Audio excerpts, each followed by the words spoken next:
ekiri e Mulago kiyungula amaziga anti abalwadde waadi bazigabana ab'obubenje n'abaana abasawo batono ddala ng'ate eddagala teririiyo ng'ab'obubenje batawana obulumi kubanga eddagala eribaweweezaako doozi egula $30,000 abasinga ze batasobola. Abalwadde ab'obubenje abasinga bavuzi ba boodabooda ng'abalina ebiwundu ku mitwe ng'era kyetaagisa abasawo abakugu ababakolako ng'ate batono ddala kwabo abalwadde abaleetebwa mu ddwaliro e Mulago. Okusinziira ku Michael Muhumuza ng'ono omukugu mu kujjanjaba abalina obukosefu ku mitwe, ensonga y'abalwadde ab'enjawulo okugabana waadi eva ku ddwaliro ly'e Mulago okuddaabirizibwa ng'ate abalwadde abaliwo kati tebasobola kutwalibwa amalwaliro amalala nga Kiruddu ne Kawempe kubanga embeera zaabwe zeetaagisa bukugu. Muhumuza era akikkaatiriza obuzibu obukyasinze ly'ebbula ly'eddagala ng'ate ligulwa buseere ebweru w'eddwaliro. Kangambe singa obadde olina bedroom 2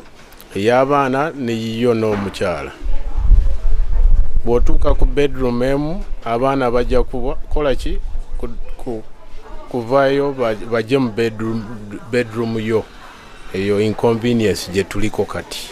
Awulidde space temala,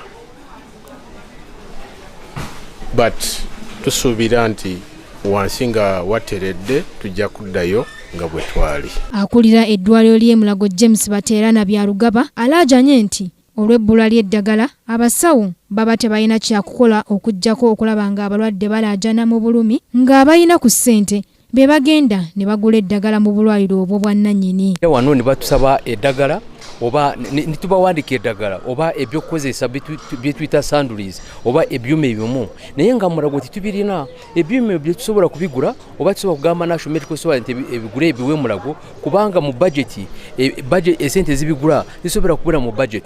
Kati olw'ekyo bwe tugamba abalwadde bano timugende bintu bino mubigule, abantu bo balowooza nti tubasindika mu clinics zaffe oba mu malwaliro gaffe oba mu pharmacies zaffe, naye ekyo si kituufu. Bino byonna bizuuliddwa ng'ababaka ba Paalamenti bamaliriza okulambula amalwaliro ga gavumenti mu Kampala. Akulira akakiiko ak'ebyobulamu mu Paalamenti Michael Bukenya yennyamidde olw'embeera y'obugubi abalwadde n'abasawo gye balimu mu ddwaliro ekkulu e Mulago, wabula n'alabula abavuzi ba boodabooda okubeera n'obuvunaanyizibwa basobole okukendeeza obubenje obuviirako n'abantu okufuna obuvune obw'amaanyi ng'ate n'eddagala teririiyo okubajjanjaba. Abalwadde balina bangi ate ebikozesebwa okujjanjaba abalwadde abagudde ku aksidenti bya bbeeyi nnene. Babalaze katyubu akagula $30,000. Omusawo n'abagamba afuna abalwadde 3 olunaku abafunye accident olwa boodabooda kubanga abantu 3 abo 28 ba boodabooda.